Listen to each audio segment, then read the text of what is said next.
साथ मैं हूं राकेश पांडे। राज्यसभा की 25 सीटों के लिए मतदान जारी है और हमारी कवरेज भी जारी है। यूपी में 10वीं सीट के लिए मुकाबला दिलचस्प हो चुका है, तेज फंसा हुआ है। यूपी में बीएसपी में सेंधमारी की बड़ी खबर है। बीएसपी के 3 विधायक बीजेपी के संपर्क में हैं। अनिल सिंह, वंदना सिंह, उमा शंकर सिंह बीजेपी के संपर्क में है, वोट कर सकते हैं बीजेपी को। और माना यही जा रहा है कि ये तीनों बीजेपी के पक्ष में मतदान करेंगे। आपको बता दें कि 10वीं सीट के लिए बीजेपी और बीएसपी दोनों को 37 वोट चाहिए। दोनों के पास 37 वोट से कम है। वहीं कांग्रेस के 7 विधायकों ने बीएसपी को वोट दे दिया है फर्स्ट प्रेफरेंस में। लड़ाई बेहद दिलचस्प राज्यसभा चुनाव को लेकर। यूपी में 10 सीटें हैं, 8 सीटें कंफर्म है। बीजेपी अपनी 9वीं सीट जीतना चाहती है और इसके लिए लड़ाई बेहद दिलचस्प हो गई है। इस बीच अपने 9वें उम्मीदवार को जिताने के लिए बड़े तौर पर सेंधमारी की है बीजेपी ने। विपक्षी खेमे में 3 विधायक बीएसपी के संपर्क में हैं और वोट कर सकते हैं बीजेपी को। और इस बीच संगीत सोम ने क्या कुछ कहा, आपको सुनवाते हैं। जी हैं और जाहिर है कि राज्यसभा की वोटिंग थोड़ी देर में शुरू होने वाली है। क्या लग रहा है सर, करीब 9 प्रत्याशी आपके हैं और ये माना जा रहा है कि 8 प्रत्याशी तो निकल जाएंगे, लेकिन एक प्रत्याशी को लेकर लंबी लड़ाई है। बिल्कुल कोई लड़ाई नहीं है, 9 के 9 क्लियर है, एक तरफा है 9 के 9 और भारतीय जनता पार्टी के 9 प्रत्याशी है, 9 के 9 एक तरफा जीते। लेकिन माना जा रहा है क्रॉस वोटिंग की पूरी संभावना है। भाजपा की क्रॉस वोटिंग नहीं होगी, जिनकी क्रॉस वोटिंग होगी चिंता उन्हें करनी चाहिए। बिल्कुल ये थे संगीत सोम जी, जिन्होंने साफ किया है कि भाजपा की क्रॉस वोटिंग नहीं होगी। हालांकि जिनकी क्रॉस वोटिंग है वो जरूर चिंता करें। हम सर रोहित के साथ विजय मिश्रा, इंडिया न्यूज, लखनऊ। 58 सीटें टोटल खाली हो रही थी। 16 अप्रैल को इनका कार्यकाल खत्म हो रहा था और इस बीच राज्यसभा का चुनाव 33 निर्विरोध घोषित किए जा चुके हैं। दिलचस्प लड़ाई जो यूपी में फंसी है वो 10वीं सीट पर। जो मेहमान हमारे साथ जुड़े हुए हैं, सीधे एक बार फिर से आपको परिचय करवा देते हैं। जयशंकर गुप्ता है, वरिष्ठ पत्रकार। अंबिकानंद सहाय जी है हमारे साथ स्टूडियो में जुड़े हुए हैं। अरविंद चतुर्वेदी लखनऊ से हमारे साथ जुड़े हुए हैं। सबसे पहले एक बार लखनऊ का रुख कर लेते हैं।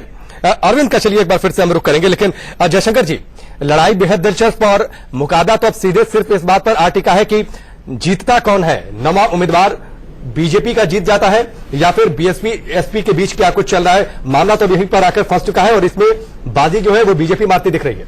देखिए, तकनीकी दृष्टि से देखें राकेश, तो 8 भारतीय जनता पार्टी के क्लियर हैं, 1 समाजवादी पार्टी का क्लियर है जी। बाकी बचा जो 10वीं सीट है उसी को लेकर के पूरा जद्दोजहद चल रही है। अब उसमें भी अगर आप देखें, अगर तकनीकी तौर से देखें तो विधायकों का बल तो समाजवादी पार्टी है जी। बाकी बचा जो 10वीं सीट है उसी को लेकर के पूरा जद्दोजहद चल रही है। अब उसमें भी अगर आप देखें, अगर तकनीकी तौर से देखें तो विधायकों का बल तो समाजवादी पार्टी और बहुजन समाज पार्टी गठबंधन के साथ है, लेकिन जिस तरह से जोड़ तोड़ फोड़ हो रही है उसको देखते हुए नहीं लगता है कि इस गठबंधन की 10वीं सीट निकल पाएगी, क्योंकि भारतीय जनता पार्टी ने जिस तरह से सेंध लगाई है बहुजन समाज पार्टी के विधायक दल में, या जिस तरह से 2 विधायकों को वोट देने से वंचित किया गया है, तो उसको देखते हुए समीकरण तो भारतीय जनता पार्टी के पक्ष में दिखाई दे रहा है, झुकता हुआ साफ साफ दिख रहा है। लेकिन असल बात यह है कि जो लोग नैतिकता और शुचिता की बात करते हैं राजनीति में, उन लोगों का यह सवाल है कि जो विधायक बहुजन समाज पार्टी के या कांग्रेस के या समाजवादी पार्टी के दूसरे को वोट देंगे, ऑब्जर्वर को दिखा करके वोट देना पड़ता है इसमें, वो हिप के से बंधा हुआ विधायक होता है, तो अगर वो विधायक किसी अन्य दल को देता है वोट तो जाहिर सी बात है उसकी सदस्यता चली जाएगी और उसकी सदस्यता मतलब 4 साल की सदस्यता चली जाएगी। अब 4 साल की सदस्यता के बदले भारतीय जनता पार्टी उनको क्या ऑफर करती है, एमएलसी बनाती है, एमएलए बनाती है या कुछ और देती है, ये देखने वाली एक बात होगी। और दूसरी बात, अभी जब अरविंद बता रहे थे वो बात सही है, यशवंत सिंह राजा भैया बहुत ही दांत काटी दोस्ती है, रोटी की दोस्ती है। और लेकिन यशवंत सिंह तो एमएलसी थे ही, एमएलसी पद उन्होंने छोड़ा था इसलिए कि उनको राज्यसभा कब मिलेगा।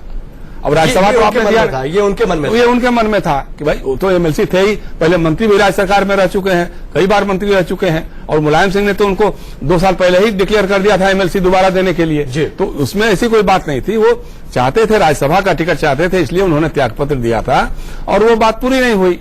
अब उसके बाद राजा भैया क्या करते हैं क्या नहीं करते हैं, ये तो बहुत सारे समीकरण लगे और शायद एसपी और बीएसपी को इस बात का एहसास है, चूंकि रणनीतियां बदली हुई। दूसरी बात और है राकेश ना कि देखिए, इसमें चूंकि सरकार तो चाहती है जिस तरह से उसकी नाक कटी है गोरखपुर में और फूलपुर में, उसको किसी तरह से इसको दिखाना चाहिए कि हम देखो फिर से हो सकते हैं। इसके लिए जितने लोग हैं जो ठेकेदारी में बिजनेस में लगे हैं, जिनका कुछ क्रिमिनल रिकॉर्ड रहा है, उनको वो दबाव से धमका करके जिस तरह से भी, विजय मिश्रा जी हैं उनके साथ उसी तरह का मामला है, उमाशंकर सिंह जी पूर्वी उत्तर प्रदेश के सबसे बड़े ठेकेदार माने जा रहे हैं इस समय के हिसाब से। तो एक दबाव की राजनीति भी बनाने की कोशिश की जा रही है, और ये सारा देखिए राजनीति है तो साम दाम दंड भेद तो चलता ही है, और इसके लिए और हर दाव आजमाया गया, सभी लोग करते हैं। राजा भैया को बुलाया गया, चाहे भाजपा हो, चाहे कांग्रेस हो, चाहे समाजवादी, जो भी जिनकी चल जाती है वो लगाता है, वो सब करता है। अमिकानंद जी, हर दाव आजमाया गया, डिनर पॉलिटिक्स की गई, राजा भैया को बुलाया गया, इस बात के कि बीएसपी से उनके रिश्ते कैसे रहे, पुराना इतिहास क्या रहा है,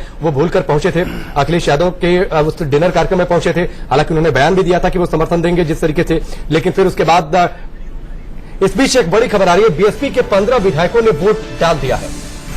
बीएसपी के 15 विधायकों ने वोट डाल दिया। अभी तक अनिल सिंह ने वोट नहीं डाला है, और शायद इसी वजह से वोट नहीं डाला है क्योंकि वो बीजेपी के संपर्क में है, बाद में वोट शायद डाले, आखिरी पल में वोट। अरविंद चतुर्वेदी हमारे साथ जुड़े हुए, सीधे उनका रुख करेंगे। अरविंद, अब बीएसपी के 15 विधायकों ने वोट डाल दिया है, लेकिन अनिल सिंह ने अभी तक वोट नहीं डाला है, वजह क्या? शायद इसलिए कि वो बीजेपी के संपर्क में है और आखिर में वोट करेंगे। राकेश, देखिए यहाँ पे एक छोटा सा करेक्शन करना चाहता हूँ। बीएसपी के 17 विधायकों ने वोट डाल दिया है, अनिल सिंह और मुख्तार अंसारी, इन दो लोगों ने वोट डाला नहीं है, और अब ये उम्मीद भी नहीं है कि ये दोनों लोग वोट डाल पाएंगे, क्योंकि अनिल सिंह कल से बीजेपी के संपर्क में थे, कल मुख्यमंत्री के डिनर में बुलाए गए थे वो, और मुख्तार अंसारी को आने नहीं दिया गया है। तो अब ये कंफर्म हो गया कि ये दोनों वोट जो है वो बीएसपी को नहीं पड़ेंगे, क्योंकि खरीद फरोख्त टूटने की उम्मीद थी, इसलिए बहुजन समाज पार्टी ने सुबह ही उनसे वोटिंग करा ली है। यानी कांग्रेस के 7 और बीएसपी के 17 विधायकों ने वोट डाल दिया है। उसके अलावा राम गोविंद चौधरी, जो कि समाजवादी पार्टी के हैं, उन्होंने बीएसपी को वोट कर दिया है। तो ये बीएसपी के लिए थोड़ी राहत की बात होगी कि उनके जो लोग हैं उनके वो वोट डलवाने में कामयाब रहे हैं। जी, लेकिन अरविंद, सवाल तो ये है कि जिन वोटों की कमी पड़ रही थी, उन वोटों का जुगाड़ कैसे हो पाएगा? देखिए, एक और भी महत्वपूर्ण बात मैं आपको यहां बताना चाहता हूं कि कुछ समाजवादी पार्टी के नेताओं से मेरी बातचीत हुई है। उनकी नजर जो है राजभर, जो ओम प्रकाश राजभर हैं, उनके जो 3 विधायक हैं उन पर हैं, और ये देखना बेहद महत्वपूर्ण होगा कि आखिर उनके वोट क्या बीजेपी को जाते हैं या नहीं जाते हैं। ये इस पे अब इस समय चर्चा हो रही है, और कहा जा रहा है कि रात को समाजवादी पार्टी ने इन लोगों को मैनेज करने का काम किया है। लेकिन अरविंद, ओम प्रकाश राजभर ने तो कहा था कि अब चीजें बदल गई हैं, वो बीजेपी के उम्मीदवार को वोट करेंगे। आज जब एक डेमो हुआ था, वोटिंग समझाई गई थी कि कैसे वोट करना है, वहां पर भी ओम प्रकाश राजभर मौजूद थे। देखिए राकेश, इसमें कोई शक नहीं है कि ओम प्रकाश राजभर जो है वो बीजेपी को वोट करेंगे, लेकिन उनके पार्टी के तहत जो 3 विधायक जीते हैं वो कहां जाएंगे, इसको लेके अभी आशंका और संशय बना हुआ है। और मैं आपको बता दूं कि समाजवादी पार्टी के लोग जिस तरीके से आश्वस्त हैं, जिस तरीके से एक बड़े नेता ने मुझसे बातचीत में ये कहा कि आप उनका तो पता करिए कि उन्होंने किसको वोट दिया है, वो कहां है।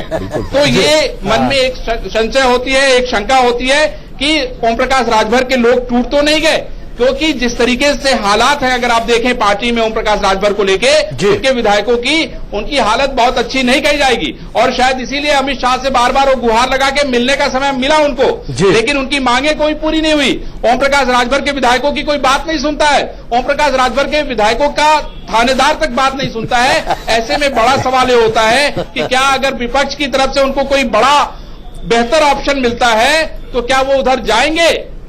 और बहुत बड़ा सवाल है राकेश। बिल्कुल। और अरविंद, वैसे भी अभी तक हम सिर्फ यही चर्चा कर रहे थे कि बीएसपी के कितने विधायक बीजेपी के संपर्क में हैं, या फिर सपा की ओर से कितने विधायक इसके संपर्क में हैं। अब ये एक नया एंगल निकलकर सामने आया कि सुहेलदेव पार्टी के भी ये विधायक आज सपा के संपर्क में हो सकते हैं।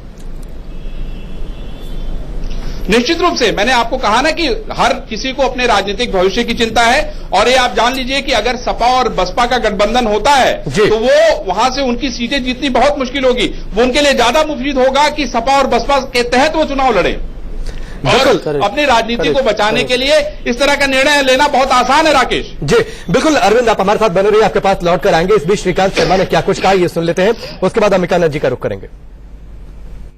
जो हमारा बहुमत है, जो 9 हमारे सांसद यहां से चुनकर जाएंगे, वो निश्चित रूप से उसको और आगे बढ़ाने में सहयोग करेंगे। तो केवल विपक्ष फंसा है, सपा फंसी है, बसपा फंसी हुई है, और हम प्रचंड बहुमत से अपने जो हमारे 9 हमारे सदस्य हैं राज्यसभा के लिए, वो वहां से जीत कर जाएंगे। मैं कह रहा हूं विपक्ष के पास वोट नहीं है, फोटो अब है, और वो फोटो की राजनीति करते हैं, हम जमीन की राजनीति करते हैं। बहुमत हमारे पास है, 100% लोकतंत्र में विश्वास करते हैं भारतीय जनता पार्टी।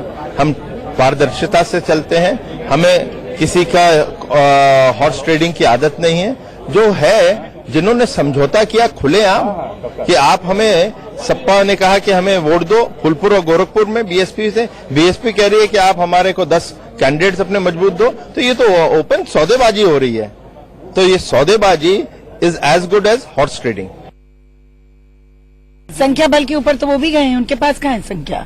उनके घर के अंदर इतनी लड़ाइयां हैं, उनके विरोध हैं। पिछले चुनाव में भी आपने देखा राष्ट्रपति के वहाँ फाड़ पड़ी हुई थी। हम उनके तरफ से जो आना चाहे उसका हम स्वागत कर रहे हैं, परंतु हमने अपने गठबंधन को बहुत स्ट्रांगली बांध के रखा और बहुत आराम से हमारे सब उम्मीदवार जीते। चलिए, ये बयान बीजेपी नेताओं के और इस बात की उम्मीद की उनके 9 उम्मीदवार जीतेंगे। अम्बिकानंद जी, जो अपडेट अभी आया उस पर मैं आपसे सवाल करूंगा। अब अभी तक तो ये चर्चा चल रही थी, बाकी जिस तरीके से हम अरविंद से जिक्र कर रहे थे, कभी तक ये चर्चा चल रही थी कि बीएसपी के कितने विधायक बीजेपी के संपर्क में है, क्रॉस वोटिंग होगी। अब ये नया एंगल निकलकर सामने आया कि सपा ने रिटर्न गिफ्ट देने की तैयारी भी बैकडोर से की है। सुहेलदेव पार्टी के 3 विधायक संभवतः संपर्क में है। देखिए, ये बहुत इंटरेस्टिंग, बहुत दिलचस्प डेवलपमेंट है। हाँ, इस मायने में कि अगर आप एक तरफ ठाकुरवाद करेंगे तो दूसरी तरफ पिछड़ावाद क्यों नहीं हो सकता है? और शायद और नेचुरल होगा वो, फिर बहुत नेचुरल होगा। और एक बात मैं यहां बता दूं जी, अरविंद के बात को आगे बढ़ाते हुए कि जितना रॉक सॉलिड एनडीए का परसेप्शन है उतना है नहीं। अभी चीख कर ओम प्रकाश राजभर टेलीविजन पे बोलते रहे हैं, भाजपा के खिलाफ बोलते रहे हैं, राज्य सरकार के खिलाफ बोलते रहे, केंद्र सरकार के खिलाफ बोलते रहे। उनकी हुई है, विधायकों की नहीं। तो इसलिए मैं कह रहा हूं कि बहुत दिलचस्प है। जिन राजा भैया का भी जिक्र हो रहा है, वो कल अखिलेश यादव की दावत में मौजूद थे और उन्होंने बयान भी दिया कि मैं सपा के साथ था, हूं और रहूंगा। तो एक और दिलचस्प बात है, एक बात और कि जहां ठाकुरवाद की बात हो रही है, तो वहां मैं दर्शकों को याद दिला दूं कि गोरखपुर लोकसभा उपचुनाव में अधिकांश ठाकुरों ने वोट नहीं दिया। चलिए जयशंकर जी, आपके पास मैं लौट कर आता हूं। जिस तरीके से लोकसभा के उपचुनाव में जिस तरीके से जातिगत समीकरणों का खेल हुआ, राज्यसभा में भी कभी इस तरीके से जातिगत समीकरणों का खेल होता हुआ दिखाई देता है क्या? क्योंकि देखिए, ठाकुरवाद की हम जिक्र कर रहे थे, उसके आधार पर विधायकों को अपने पाले में करने की कोशिश हो रही थी। अब जो है सपा ने पिछड़े वोटों के आधार पर सुहेलदेव पार्टी में सेध लगाना शुरू कर दिया है।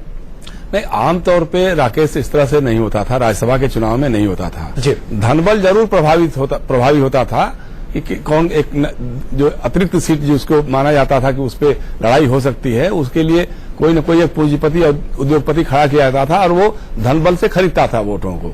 लेकिन ये पहली बार हुआ है कि जातिगत आधार पर भी लामबंदी हो रही है। शायद इसलिए भी कि बहुजन समाज पार्टी में जो 3 राजपूत विधायक हैं, तो इनको लेकर के उन लोगों को लगा हुआ कि ये कमजोर नस है और उनको मुख्यमंत्री जी की प्रतिष्ठा फंस रही है, तो इसलिए शायद उनको घुमा फिरा के किसी तरह से कर लिया जाएगा। तो मैं बार बार आपसे कह रहा हूं कि इन विधायकों को जो भी दल बदल करके वोट देंगे, उनको अपनी सदस्यता खोनी पड़ेगी। ये आप इसको बार बार याद कर लीजिए। एक चीज मैं जोड़ूंगा जयशंकर भाई, जल्दी से करें जी, क्योंकि भी लेना है। देखिए, गोरखपुर उपचुनाव जीतने के बाद अभी का माहौल लखनऊ में मोमेंटम विपक्ष के साथ है। बिल्कुल, चलिए विपक्ष के साथ है, लेकिन सवाल है कि क्या राज्यसभा में उस मोमेंटम का फायदा उठाकर वो अपने उम्मीदवार को जीता पाएंगे क्या? क्योंकि 2 उम्मीदवार